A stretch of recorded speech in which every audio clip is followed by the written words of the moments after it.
Preman ngamuin. Wah. Minta ninja malah diberi bison, seorang pemuda ngamuk rusak motor pemberian orang tuanya.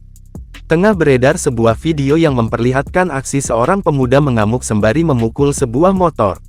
Menilik unggahan dalam akun Instagram @lambe_turah Selasa tanggal 26 Maret tahun 2024 tampak pemuda itu memegang sebuah kayu.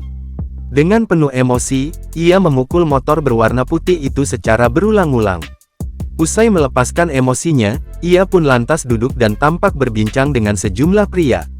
Dalam keterangan unggahan tersebut, dinarasikan bahwa sang pemuda emosi lantaran keinginannya tak dikabulkan oleh sang ayah. Dikatakan, bahwa pemuda itu mulanya meminta untuk dibelikan motor ninja. Namun, orang tuanya justru membelikan motor bison. Ia pun tak terima dan emosi. Pemuda itu lantas melampiaskan emosinya dengan memukul motor pemberian kedua orang tuanya itu.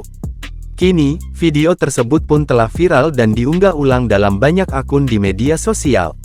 Netizen pun ramai memberikan komentar terkait video viral itu. Belum diketahui, di mana lokasi peristiwa tersebut. Hingga saat ini, pihak TribunSumsel.com masih mencari informasi yang lebih mendalam terkait video viral ini.